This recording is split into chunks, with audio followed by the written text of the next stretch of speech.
মধ্যপ্রাচ্য পৃথিবীর সবচেয়ে স্পর্শকাতর অঞ্চলগুলোর একটি।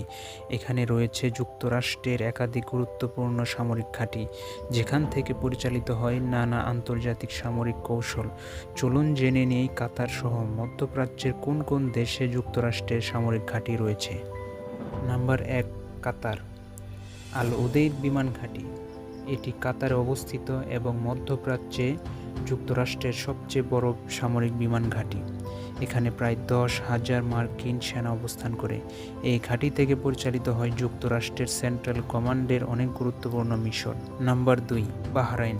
বাহরাইনে রয়েছে মার্কিন নৌবাহিনীর 5ম বহরের সদর দফতর। পারস্য উপসাগরের নজরদারি ও নৌ অভিযান এই ঘাঁটি থেকে পরিচালিত হয়। Number 3, Kuwait. কুয়েতের আরিফজান ক্যাম্প হল যুক্তরাষ্ট্রের একটি বড় সেনা ঘাঁটি।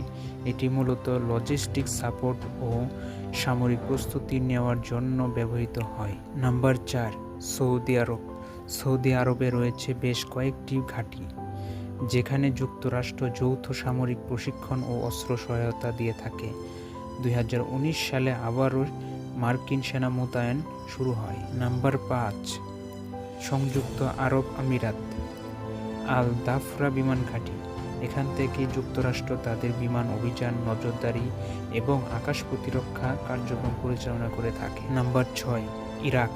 ইরাকে একসময় বহু মার্কিন ঘাঁটি ছিল।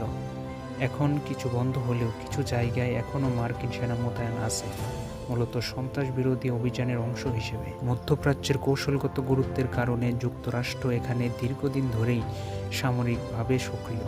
এই ঘাঁটিগুলো শুধু যুদ্ধ নয়, বরং গোয়েন্দা তথ্য সংগ্রহ, প্রশিক্ষণ ও আন্তর্জাতিক সম্পর্কের অংশ হিসেবে ব্যবহৃত হয়। আপনার কি মনে হয়, এই সামরিক উপস্থিতি আঞ্চলিক শান্তির জন্য সহায়ক নাকি বিপদের ইঙ্গিত? জানাতে ভুলবেন না মন্তব্যে। ভিডিও ভালো লাগলে লাইক দিন, শেয়ার করুন এবং চ্যানেলটি সাবস্ক্রাইব করতে ভুলবেন না।